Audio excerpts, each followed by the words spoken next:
Manila.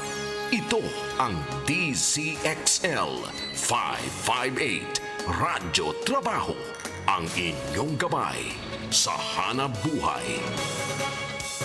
Dzxl Pulso ng Metro! 37 minutos makalipas po ang alas 12 ng magandang hapon. Diretso po tayo sa Palasyo ng Malacanang para sa virtual press conference ni Secretary Harry Roque. At nasa linya po natin ngayon si XL Radyoman 4, Angel Ronquillo.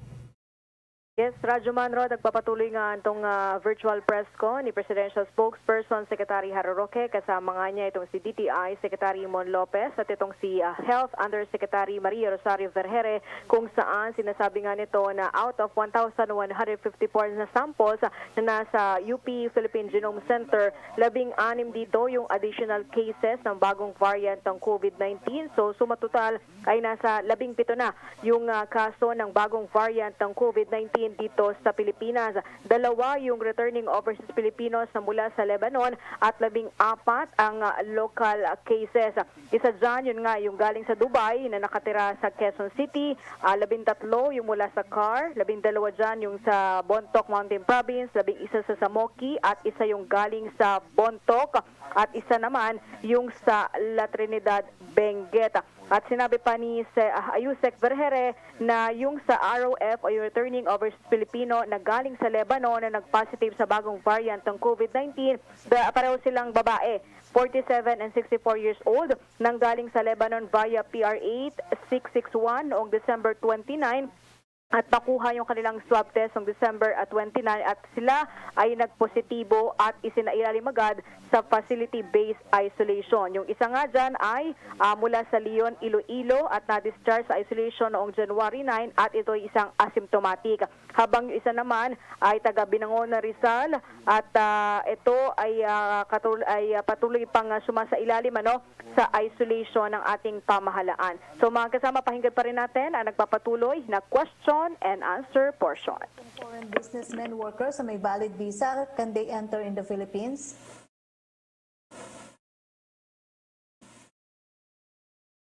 Secretary Lopez? Although actually I answered that already, no? Go ahead, Secretary Lopez.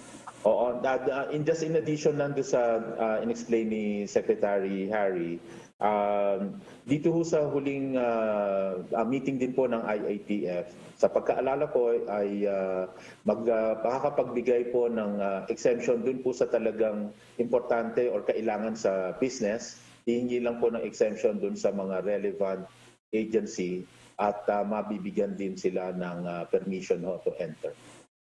Thank you, Secretary Lopez. Thank you. Secretary Lopez, Pia Ranada, please. Hello? Hi, Sec. Yes, go ahead. Hello? Yes, sir. Go ahead, just good on morning.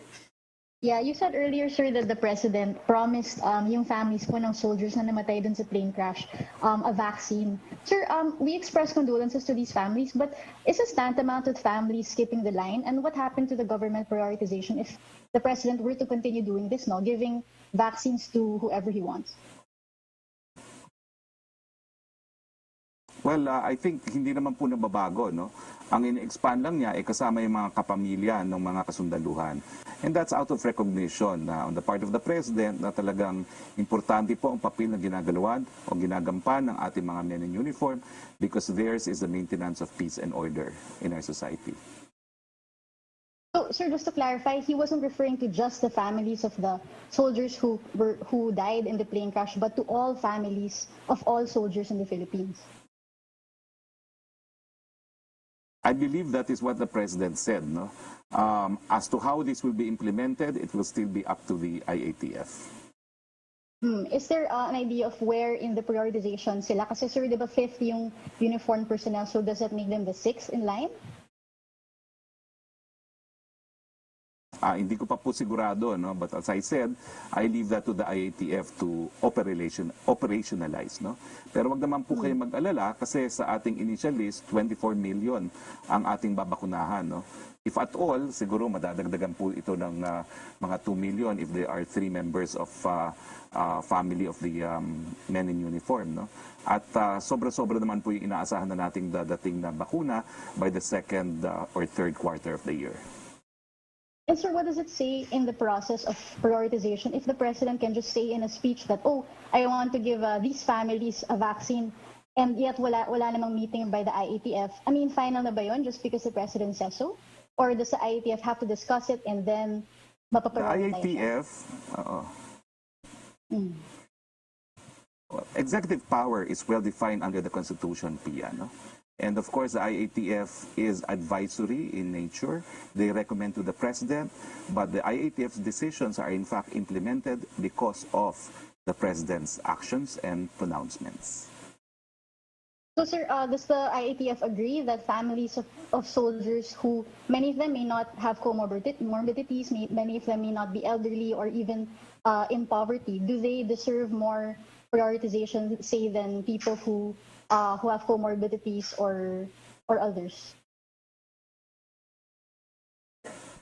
I don't think I need to answer that kasi nasagot ko na po, no?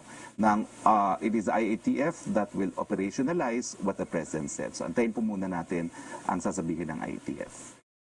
Lastly na lang sir for you, and then I hope I can ask si Secretary Okay, Mon. thank you very much, Pia. You've already asked 5 questions, Pia. I'm so sorry, no? Siguro mamaya po kung may panahon pa tayo for second round.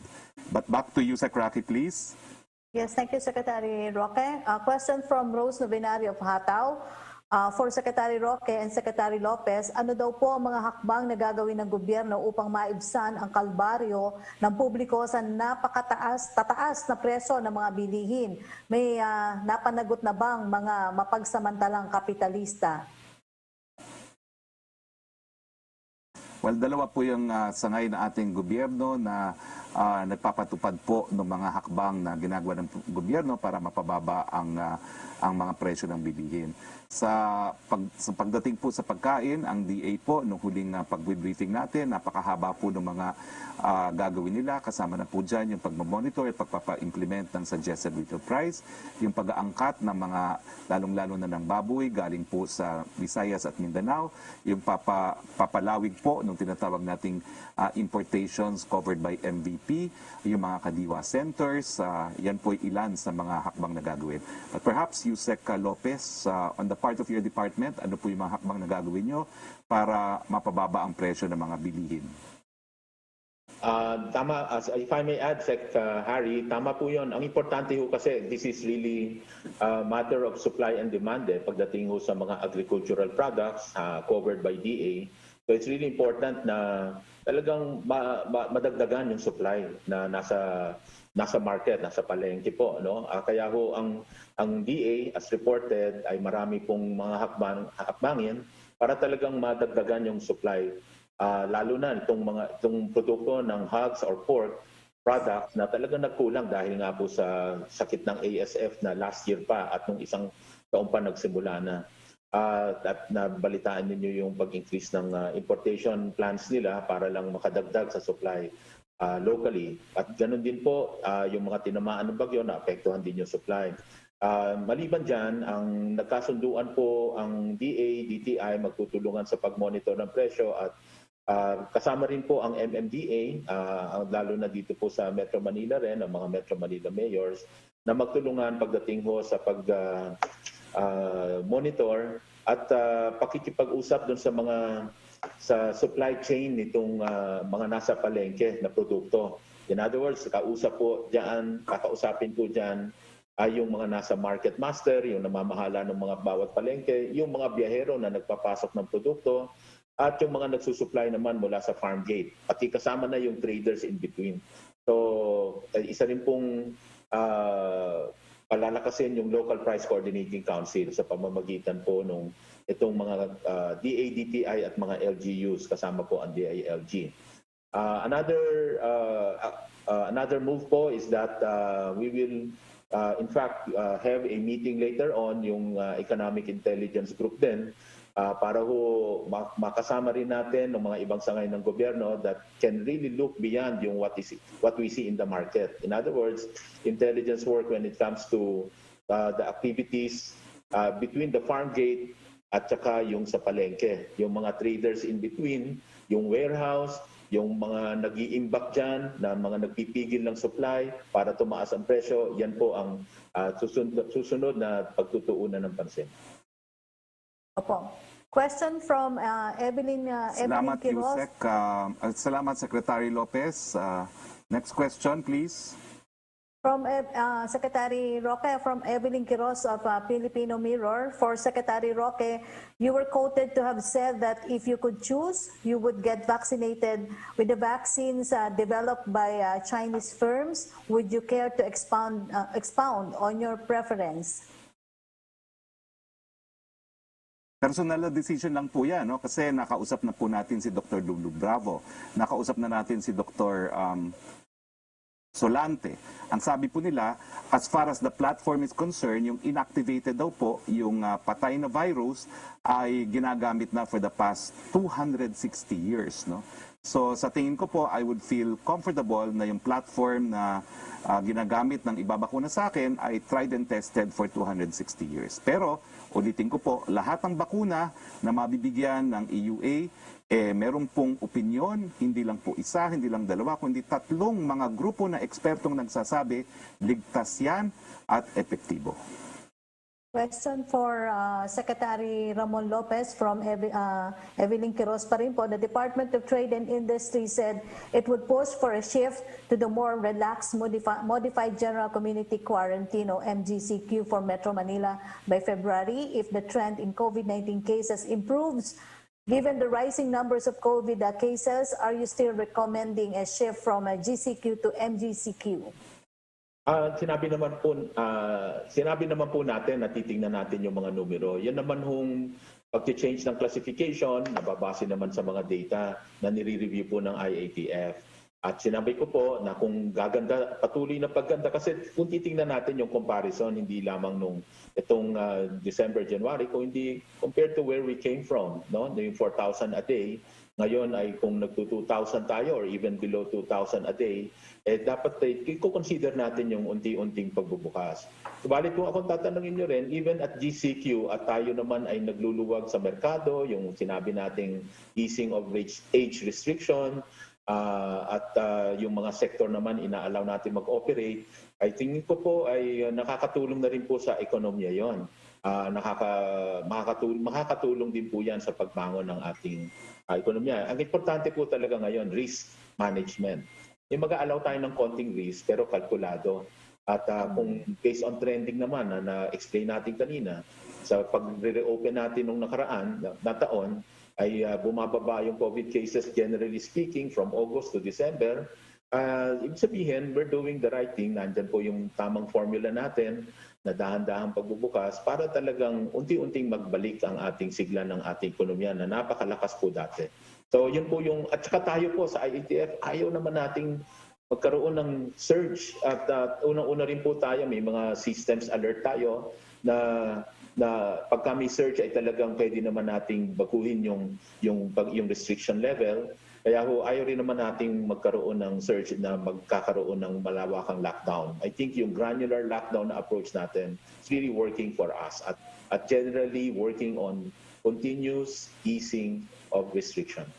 Opo. Last question po ni Evelyn Quiroz para po kay Yusek Berhere. The Department of Health reported 1,949 new COVID-19 cases yesterday, bringing the total number of confirmed cases in the country to 513,619. Given the rising numbers of COVID cases, will the Department of Health now recommend a total lockdown? Thank you, Yusek Rocky. No? So katulad po Yusek ng Berhere. sinabi ni Secretary Mon Lopez, tayo po, yes? Can you hear me, sir? Yes, go ahead, ma'am. Yusek Rocky, Go ahead, can please. you hear The me? floor is yours. Yes, thank you. Thank you, Secretary. Katulad po ng sinabi ni Secretary Mon Lopez, tayo po ay may pinagbabasihan kung bakit at saka kailan nagdedesisyon ng ating IATF para tayo ay magkaroon ng lockdown. Ang lagi pong sinasabi ng mga eksperto and based on evidence, a specific area cannot remain to be in lockdown forever because there are a lot of repercussions. So tayo po binabase natin sa healthcare utilization rate at sa numero ng kaso. So sa ngayon po, pag tinignan natin, hindi pa naman nagkakaroon ng sinyales para magkaroon ng lockdown. Katulad po ng sinabi ni Secretary Mon, mukhang nag-work naman po sa atin yung granular lockdowns, no? Yung mga localized lockdowns na sinasagawa natin para naman po hindi masyadong magkaroon ng burden ng ating ekonomiya. So we will continue to implement this until that time when the parameters would tell us and dictate that we should have another form of strict restrictions.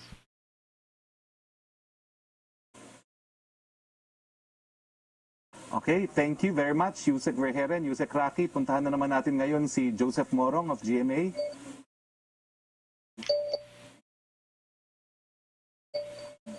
Hello, Kositers pa. Hello, sir. Go ahead, Hello, sir. Joseph. Yeah, akala ko Kositers pa. Hi, sir. Good afternoon. Good afternoon, Secretary Mon, tsaka Yusek Berhere. My first question would be for Secretary Mon. Hi, sir. Good afternoon. Afternoon po. Yes, sir. How are you?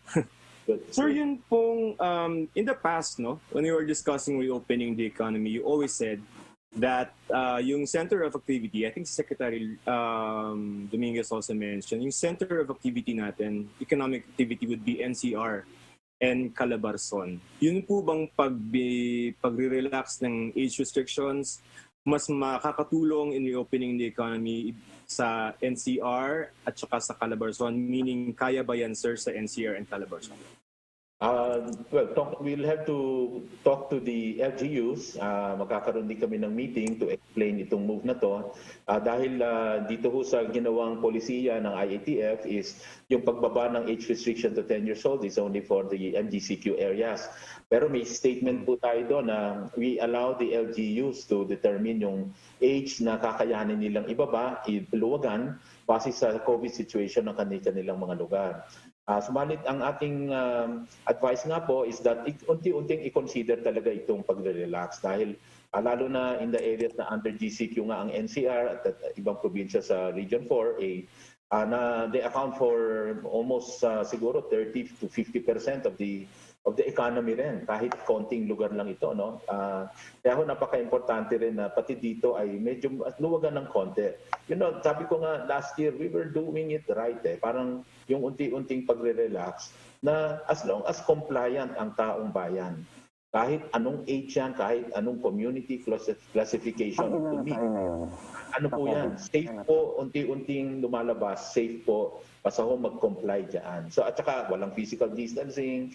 At in fact, pag nasa mga commercial centers, mas nababantayan pa sila kasi may mga health marshals ngayon dyan na nagpapaalala na may distancing dapat, magkakalayo, etc. So kung titingnan natin, mas mamomonitor sila pag nasa ganyang lugar.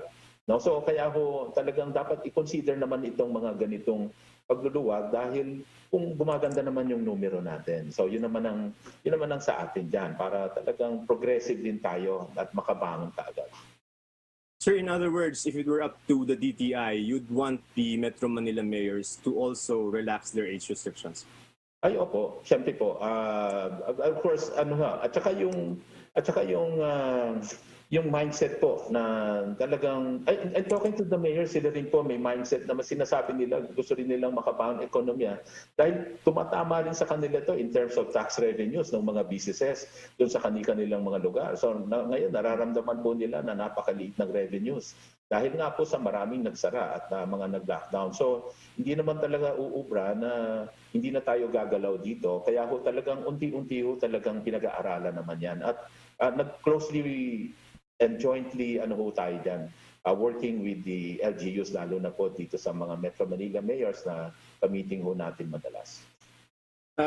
Did I get you correctly? Gusto rin nila, sir? And then, nung pong nag-decide kayo ng Friday, Excuse me, I don't want to speak for them, Joseph.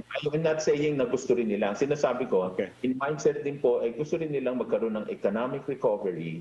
Pero syempre, on the other hand, binabalanse nila, worried din sila na ayaw nilang biglang ma-challenge yung systems, health system capacity or biglang dumami uli yung cases. Kaya ho talagang binabalanse ho nila yon. Yun naman ang sinasabi sa amin.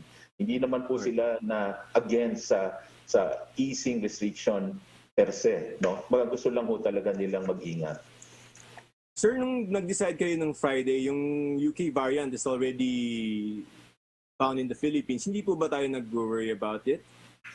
Opo, again, with the compliance to the health protocol, yun ho ang belief natin na kung maingat po at saka if this is something that will promote family bonding, makalabas na yung mga and the social aspect, social development aspect ng mga kabataan, together with the parents, family bonding na rin, parang tingin natin may worth it subukan itong easing of restriction carefully as long again compliant. Kasi na-prove natin in the past that with reopening, hindi naman nag-surge. Yun ang inaano natin. Na with reopening, hindi po automatic nagse-search yung kaso. Again, basta ko compliant to the health protocol.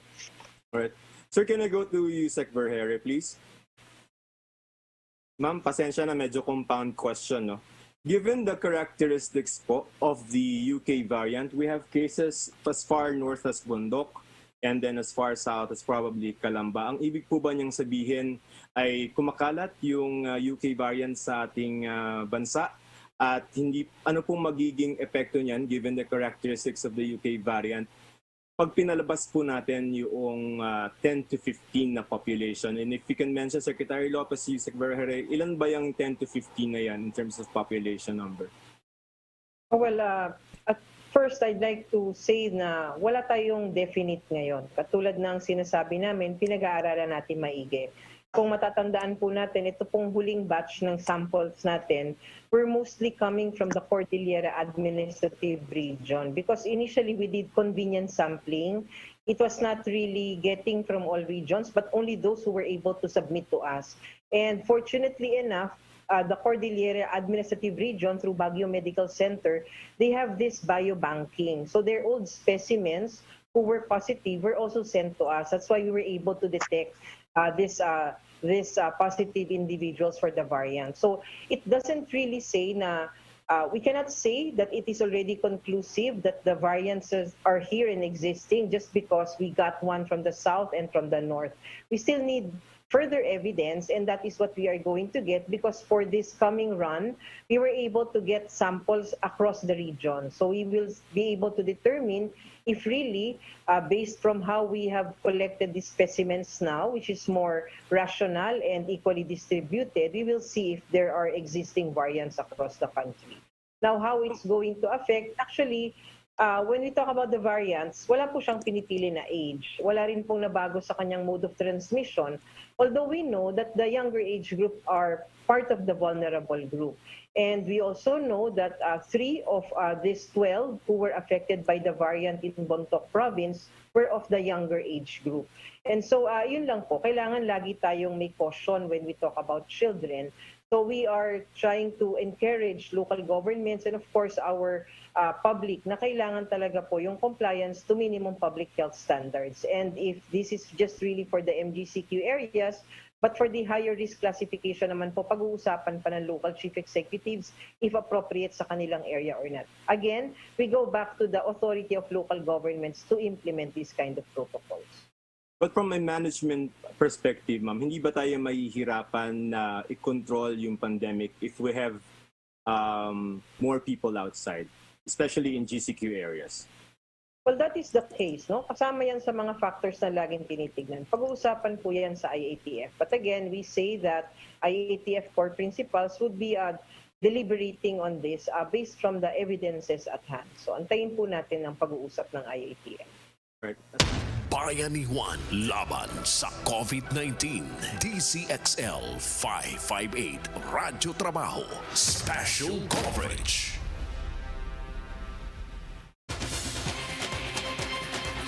That